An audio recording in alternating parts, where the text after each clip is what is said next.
Rock and Roll High School is a tale of teenage rebellion told to the backdrop of the sound of rock and roll. Directed by Allan Arkush, the movie tells the story of a group of high school students who challenge the authority of their strict principal and find solace in the music of the Ramones. Released in 1979, Rock and Roll High School is a delightfully campy musical comedy that has become a cult classic, celebrated for its offbeat humor, energetic soundtrack, and memorable performances. Alright, let's jump right into it.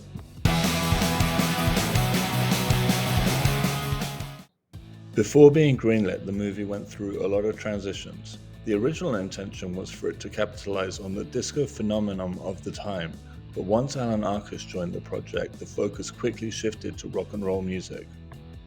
Todd Rundgren was initially approached to star as the musical act, but after some negotiations, he could not come to an agreement with the studio.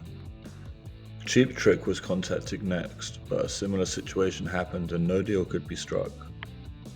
After that, talks were conducted with Warner Brother Records, where Allan Arkush had a connection, to decide on which band they should use in the film. The first suggestion was Devo, but Arkush decided that they had too much of their own concept. Another band considered for the movie was Van Halen, but Warner Brothers executives warned Arkush that they were raucous and would be difficult to handle. Finally, an executive name-dropped the Ramones, who were signed with Sire Records, a subsidiary of Warner Brothers Records. Arkush, being a huge fan of the band, agreed, and the rest is history.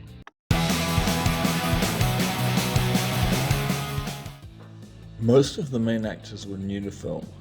The wider cast were new to acting altogether, and some of the extras were actually music journalists. Being that the movie was produced by Roger Corman, who was notoriously cheap, the music journalists were invited onto the set and asked to fill in as extras in exchange for access to interview the cast. It was such a running joke throughout filming that it even made it into the final cut, as the sounds of birds going cheep cheep cheep can be heard during the movie's opening credits. Personally, I think the low budget lends itself massively to the movie's overall charm.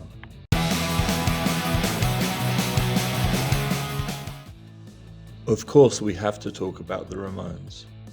They were paid a total of $25,000 for appearing in the film, which was so little they had to play some shows in Southern California to help pay their bills. The band were also recording their end of the century album while working on the film. The album was being produced by the notorious Phil Spector, who was as crazy as he was talented, and legend has it that at one point during the recording production he held the band hostage at gunpoint in his studio, forcing them to re-record the same chord again and again until he felt like they had it right. I'm not sure if that particular incident coincided with the filming of Rock and Roll High School. Maybe we'll find out in another video.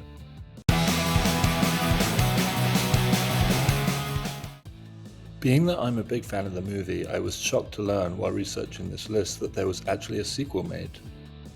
In 1991, Rock and Roll High School Forever was released to little fanfare.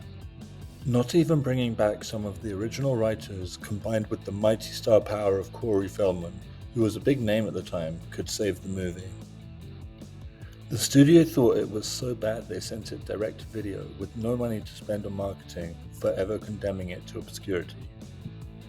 Of the little I've read, the movie sounds so bad I honestly have no desire to even watch it, and that's with me being such a big fan of the first one. But if that changes and I find a copy, I'll be sure to make a video about it, so subscribe to the channel if you want to get notified if that happens.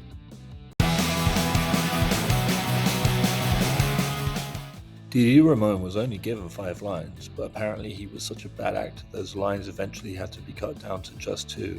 Further still, during the shoot, Dee Dee got arrested for fighting with a roadie, then he overdosed in jail, and finally wound up in Cedars Sinai Hospital with a $3,000 medical bill. I guess heroin is one hell of a drug. And then there's that shower scene.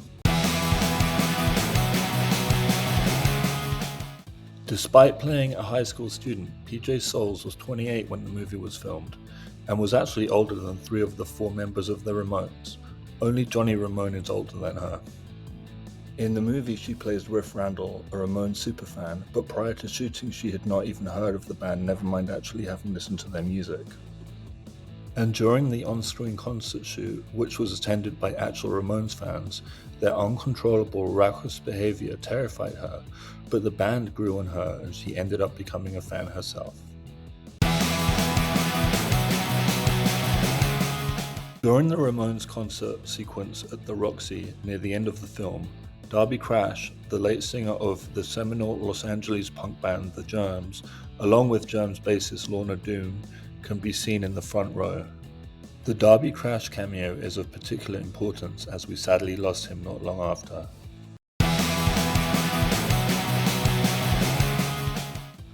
The romantic theme song heard under the credits, Did We Meet Somewhere Before?, is sung by Paul McCartney and Wings. McCartney wrote it as a theme to a Warren Beatty movie being shot around the same time, but Beatty decided not to use it.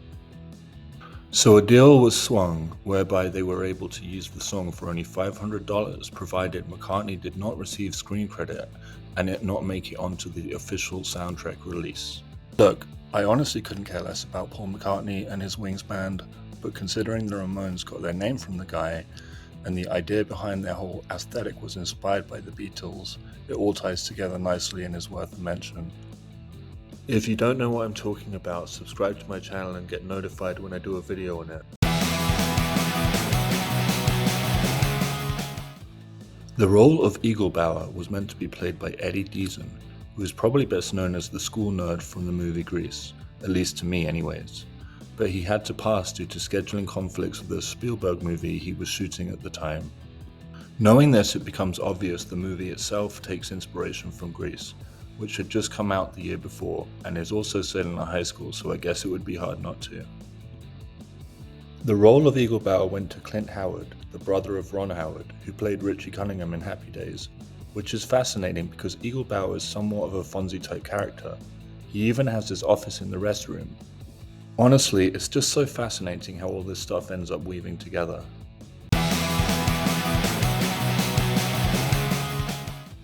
The film draws inspiration from a lot of sources.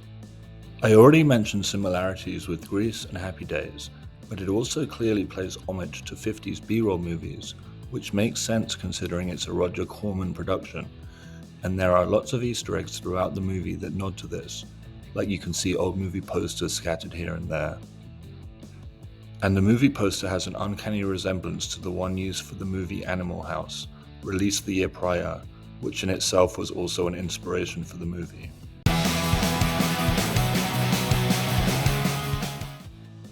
The entire movie was shot in only 21 days, which is incredible to think considering much of the cast were novices and the extras weren't even actors. In fact, it was such a hectic schedule, the director found himself hospitalized for exhaustion before the filming wrapped, leaving the final shots to be directed by Joe Dante, who would become known for directing Gremlins in the coming years.